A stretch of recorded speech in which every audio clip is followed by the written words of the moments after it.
یہ تحریک جاری ہے، دھرنے جاری رہیں گے اور بھرپور طریقے سے جاری رہیں گے. ہم نے ری شیڈولنگ کر لی ہے الحمدللہ، اور آپ دیکھیں گے کہ اس میں خواتین، مرد اور خاص طور پر نوجوانوں کا ہر گزرتے دن اضافہ ہوگا، اور اللہ نے چاہا تو ہم اپنے مقاصد میں کامیابی حاصل کریں گے، جس سے ہمیں ذاتی طور پر کوئی فائدہ نہیں ہے.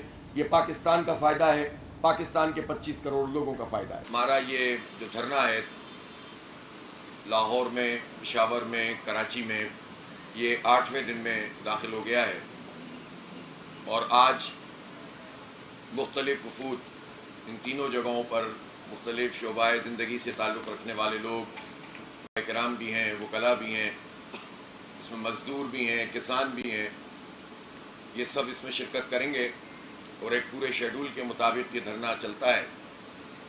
کل آپ نے دیکھا کہ یہاں خواتین کا ایک جلسہ منعقد ہوا، اور خاص طور پر پنجاب کے مختلف اضلاع سے اتنی بڑی تعداد میں ہماری خواتین، مائیں، بہنیں، بیٹیاں آئیں، اور انہوں نے اس حکومت اور اس کی پالیسیوں اور مہنگائی اور پیٹرولیم کی قیمتیں، اس کے خلاف عدم اعتماد کا بھی اظہار کیا، اور اس پوری جد و جہد میں عملاً وہ شریک ہو گئی ہیں. آج رات کو ایک بہت بڑا لاہور شہر جماعت اسلامی منعقد کر رہی ہے، جس میں لاہور سے تعلق رکھنے والے لوگ شریک ہوں گے، اور میں اپیل بھی کرتا ہوں لاہوریوں سے خاص طور پر کہ یہ وہ موقع ہے کہ جس میں اب ہماری جد و جہد ایک فیصلہ کن نتیجے کی طرف بڑھ رہی ہے، اور بھرپور طریقے سے نوجوان خاص طور پر اس میں شریک ہوں، خواتین بھی شریک ہوں، فیملیز کے ساتھ لوگ آئیں، اور حکومت کو یہ بتائیں کہ ان کی یہ پالیسیاں ہمیں قبول نہیں ہیں، انہیں پیٹرول اور اس کی مصنوعات کی قیمتیں کم کرنی پڑیں گی. اور یہ جو چکر چل رہا ہے کہ اس میں مافیاز اپنا کام کر رہی ہیں اور عوام کے اوپر بوجھ ڈل رہا ہے.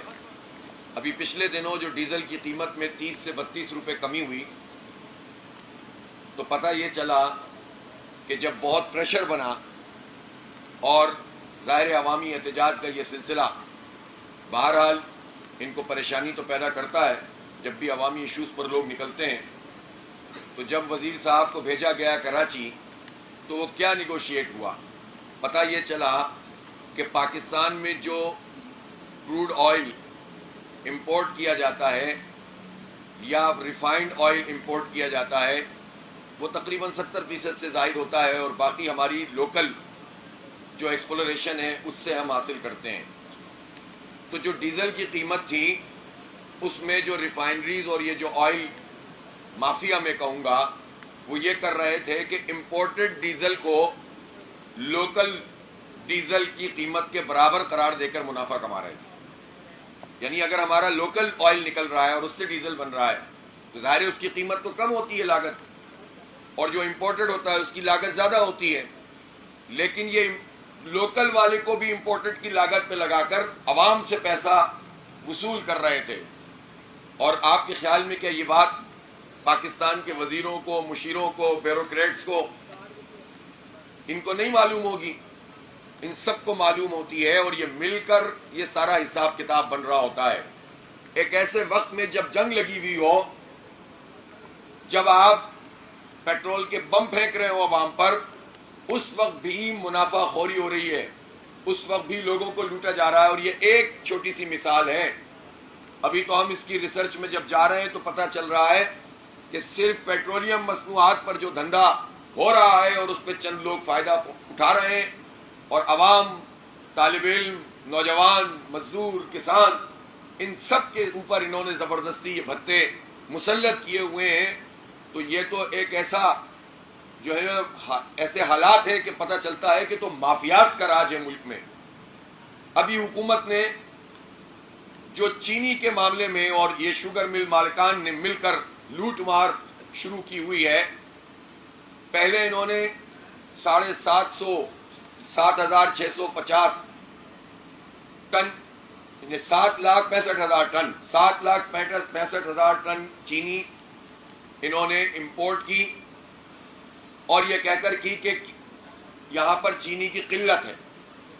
اور یہ فیصلہ کیا گیا کہ جب ہم یہ امپورٹ کریں گے تو چینی کی قیمت میں اضافہ نہیں ہوگا امپورٹ کی وجہ سے، چینی سستی ملے گی، لیکن پھر یہ ہوا کہ چینی کی قیمت میں اضافہ ہو گیا۔ امپورٹ میں 53% جو ڈیوٹیز تھی اس کی چھوٹ دی گئی۔ اب آپ بتائیں، اس پر سیلز ٹیکس بھی نہیں لگا، دیگر ٹیکس بھی نہیں لگے، بغیر ٹیکس کے چینی امپورٹ کی گئی، لیکن چینی مہنگی ہو گئی۔ اور پھر اس کے بعد کیا ہوا؟ اس کے بعد اب یہ ہوا کہ چینی کہتے ہیں اب بہت زیادہ ہو گئی ہے، تو ہمیں جو ہے وہ اس کو ایکسپورٹ کرنا چاہیے اور سستے داموں ایکسپورٹ کرنا چاہیے، یعنی امپورٹ میں، یعنی درآمد میں جو قیمت تھی اس سے بھی کم قیمت میں دوبارہ برآمد کی جائے گی۔ اس وقت بھی مافیاز نے کھایا، اب بھی مافیاز کھائیں گے۔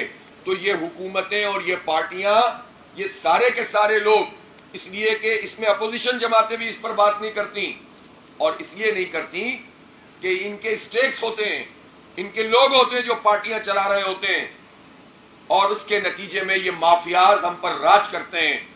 ظاہر ہے یہ ہے وہ جنون عوامی مسئلے، اور یہ وہ مافیاز ہیں جو ہم پر مسلط ہیں، جس کے خلاف جماعت اسلامی میدان میں نکلی ہے۔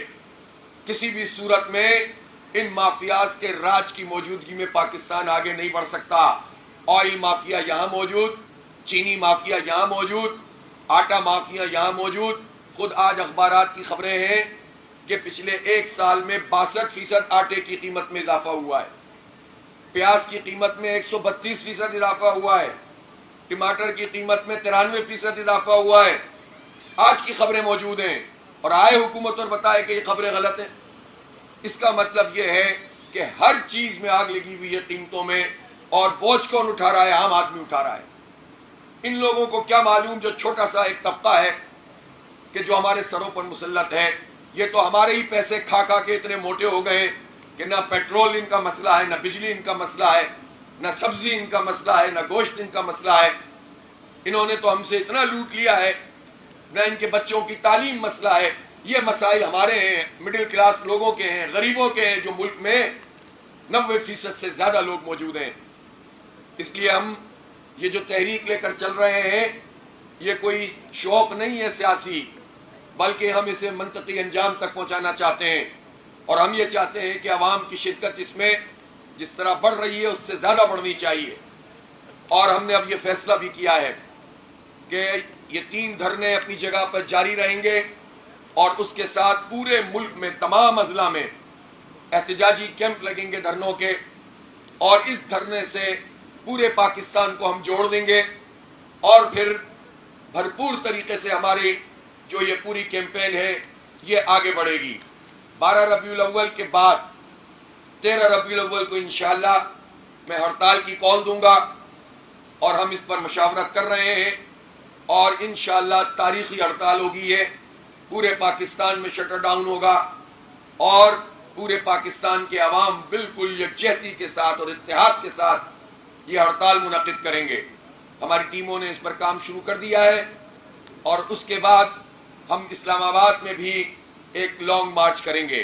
میں یہ چاہتا ہوں کہ دیگر جماعتیں اور ان کے پولیٹیکل ورکر جو ہوتے ہیں، جو کام کرتے ہیں، خاص طور پر ان سے کہتا ہوں، ان کو بھی آ بھی رہے ہیں بہت سارے لوگ، لیکن مزید اس تحریک میں حصہ ڈالنے کی ضرورت ہے، اس لیے کہ عوام کے جنون ایشوز پر، مہنگائی کے خلاف، پیٹرول کی قیمت کے خلاف، چینی مافیا کے خلاف کوئی بھی نہیں بات کرتا، اور اتنا بڑا گیپ ہے جس کے نتیجے میں عوام رلتے رہتے ہیں۔